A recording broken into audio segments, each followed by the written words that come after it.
Why Bolsonaro is almost reelected? The 2022 Brazilian presidential elections brought attention from news network and political analysts from all over the world. The dispute, marked by a scenario of the largest polarization ever to be in the country, gained the international relevance for two reasons. The first of the day is the fact that one of the candidates is Jair Bolsonaro, the of president and one of the main exponents of Latin America, right, and the present time member of the Liberal Party, PL. During his period as head of state of the South American country, the Bolsonaro's speech and behavior shocked the world. His government was marked by authoritarian declarations, the denial of the existence of the COVID pandemic, the negligence toward public health, ethics, the media, the story of environmental preservation policies, social equalities, and education. The second reason why these elections were so special was the participation of the most relevant candidate in present President Luiz Inácio Lula da Silva, the great icon among the Partido dos Trabalhadores works parties.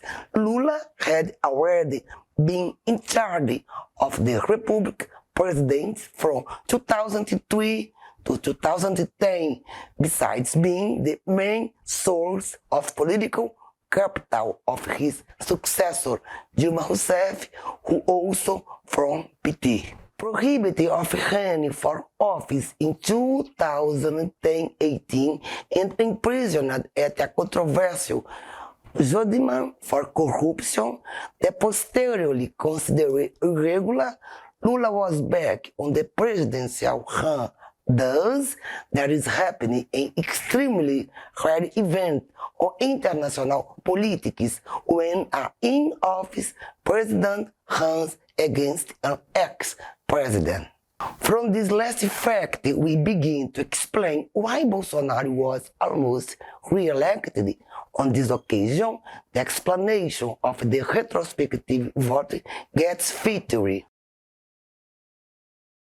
Derived from economical rationality strengths, this theory points out that the elector does a retrospective evaluation of the candidates, comparing his life at the present moment with his past life, decided to reward or not the candidate with his vote. Thus, the elector went on from having two comparative points, the life from 2003 to 2010 and the life from 2018 and 2022. Despite of, in general, the Brazilian Social Economical Index being better during the Lula government, Bolsonaro has two advantages in the interpretation. The first refers to how the representative of the alt-right organized his communication since his first application in 2018.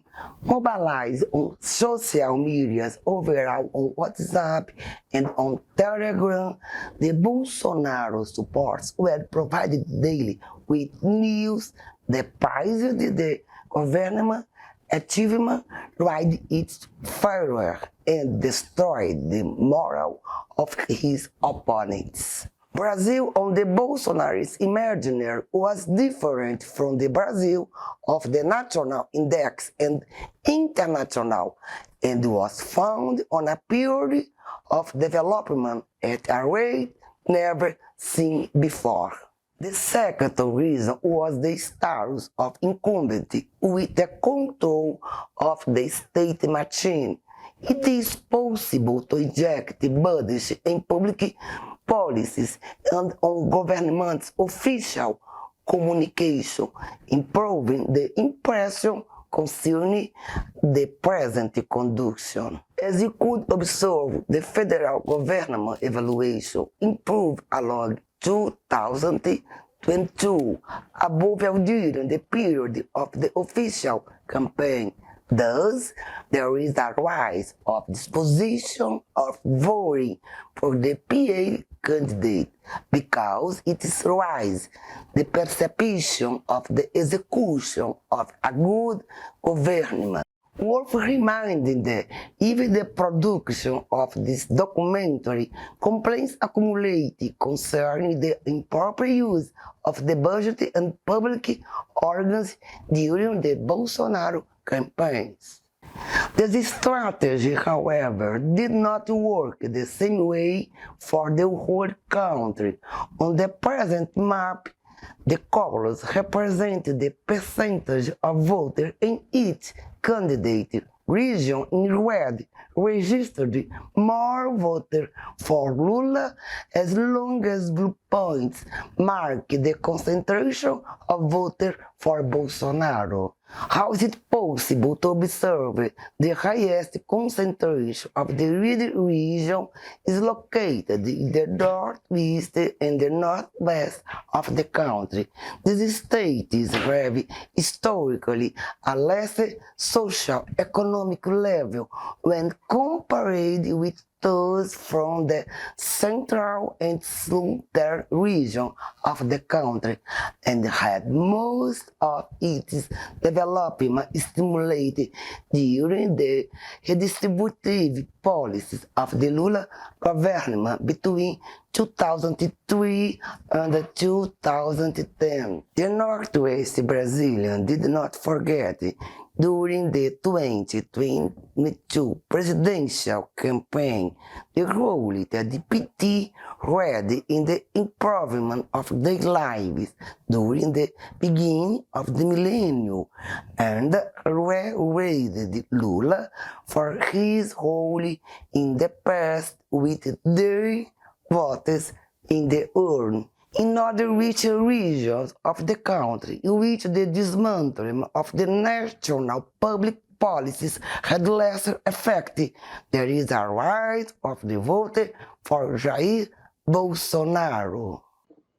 It's also worth reminding those points on the north and east of the map, where there is a higher concentration of Bolsonaro's electors. Although not found among the most developed states in the country, the stimulus measures for agricultural exportation and flexibilization of the environmental legislation, in fact, provide a raise in the life quality for a significant part of the population. Another way to explain why Bolsonaro was almost re-elected comes from the role of ideology in political behavior. As mentioned before, the presence of polarization was a paramount in these elections. We had two clear poles, Bolsonaro to the right and Lula to the left, that defend guidelines that had very little to do with one another. As it's being demonstrated in other places in the world, this phenomenon exercises an important role in structuring ideologically the population. It is clear which guidelines are associated with the right and those to the left. Thus, the electorate with less political knowledge has eased on identifying with a certain ideological bloc. Besides that, it's also easier for him to find others that share these guidelines, raising group identification. That identification with a group guidelines and values determined affects cognitively the electorate. As has long been said in psychology, information that corroborates the perception of an individual are easily absorbed, while those that oppose are discarded. In politics, this phenomenon is no different. Added to the far-right communication organization cited before, this ideological structuring helped in the creation of a perception of two completely distinct countries in different sectors of the population. Let us observe that this ideological structuring on the electorate happened. When we lean on the profile of those who declare themselves as Bolsonaro's electors in the research thermometer da campaign, we perceive that the great majority self-declared to the right, varying between 75% and 91% of his electors along the historical series.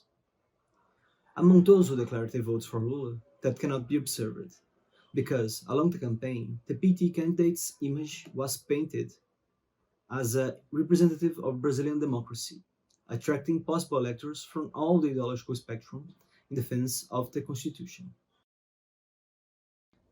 Last, a final argument for why Bolsonaro was almost re-elected comes from a demographic change in the country. Brazil is going through a change in the religious profile of its population that become more expressive since the 90s.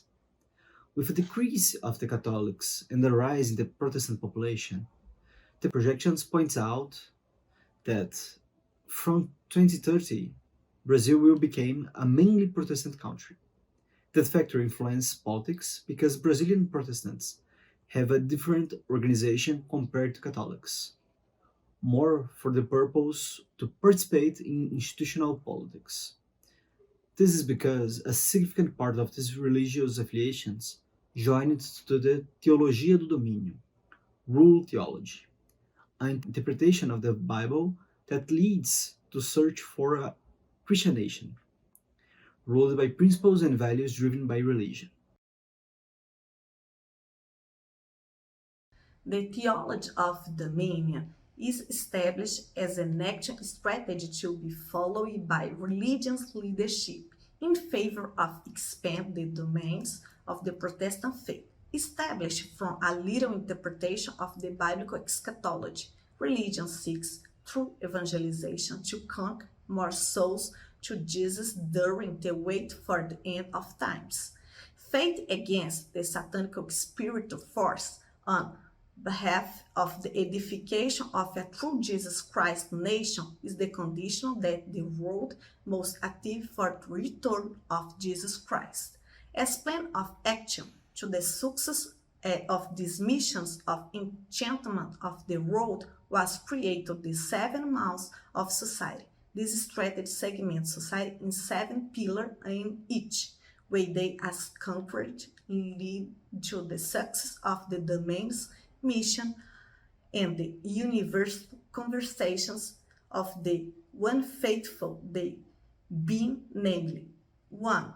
Arts and entertainment, 2. Media and communication, 3. Government and politics, 4. Economic and business, 5. Education and science, 6. Family, 7. Church and religion. Bolsonaro, since his first campaign in 2018, has been putting himself as the candidate that will bring that Christian nation, defending the guidelines of conservative ways and the traditional version of a family. The president also surrounded himself with religious leaders and marketed his campaign as a government with God images and in monuments and religious celebrations, even being baptized in the Jordan River, a ritualistic and sacred place for Christians. Thus, as would be expected, Protestants were an important electoral base for the far-right candidate. Observing the gathering data from a series of opinion researches brought together by Fundação Getúlio Vargas, we see that there was a constant prevalence of the Bolsonaro vote marked by the blue line. Among the Catholics, the preference is systematically smaller for TPL candidate, with Lula being the favorite all along the historical series. Again, this factor had a different weight based on the region. The map below presents how the contribution of Christians as a determinant group for the number of votes Bolsonaro gathered in the state. The darker the blue on the map, the more relevant the evangelicals were to the results obtained by Bolsonaro. What we perceived is that they had a greater role in the states with lesser socio-economic development, where the memory of the Lula government was stronger. Thus, religion had a role in modifying the perception of the poor to the actions of the government. However, despite all the factors raised so far, Bolsonaro did not win the 2022 elections. His defeat is far from being calm and spaced, with little less than 2 percentage points from the elected president. After the results, Bolsonaro supporters gathered in front of military bases all over the country, shouting out for an intervention that would name Bolsonaro again president. They also tried to block the Brazilian roads, with the intent to stop the functioning of the country until their demands were answered. Despite the blocking of the roads being dissipated, Bolsonaro supporters continued to press the armed force into headquarters to execute an intervention, even after the tenure of the elected president Lula on the 1st of January of 2023. The occupations were only prohibited and dismantled after the shameful episode of 8th of January. In an analog event to the invasion of the USA capital, Bolsonaro supporters camped in Brasília, the capital of Brazil, and invaded the site of the Republic powers, plundering cultural and historical goods held for centuries. Thus, the authorities all over the country reacted to the anti-democratic acts and imprisoned those involved in the Brazilian invasion, putting an end to the most expressive so far risk of the Brazilian democracy. As a conclusion about the coup attempt in Brazil on January 8th, I quote a passage of the professor Leonardo de Magalhães, researcher at the Pontifical Catholic University of Rio de Janeiro. The problem is that after having crossed the red line and having attempted a coup in person, many might feel that there are no more barriers. In fact, this feeling is a perfect breeding ground for the birth of possible far-right terrorist groups, which could be well-armed and supported by certain factions of the police, the armed forces, and the international political network. In other words, the coup attacks in Brasilia may have been the initiation rite of a possible nascent far-right terrorism group in Brazil. Therefore, the Brazilian justice system must be alert and identify the groups that must be dismantling immediately to avoid the complicity with an already consolidated pseudo-political party that is very competitive electorally and with the capacity to bring out fascistic values and practice in society through its Jewish propaganda machine. Fascism in Brazil is a force that is here to stay, that already goes beyond Bolsonaro, and that will probably do without him, even electorally. Defeating this cultural fascism will be a long-term work, which will transcend the current Lula-Alckmin government and should not be affected by the dispute between the left and the moderate right. However, before we conclude this documentary, we must remind you that, although Bolsonaro was not re-elected, his presence will be marked for a very long time in Brazilian democracy history, and its consequences in the future are still unpredictable. The shadow of the most radical far-right strand to come to power in Latin America will remain to spread across the country, as you can see by the electoral success of his adepts. Brazilian democracy is not safe, and we still have a lot to work on for its improvement. On behalf of the public opinion of UFMG, Abrapel, and FAPEMIG, I thank you for the invitation for this seminary on the University of Companies.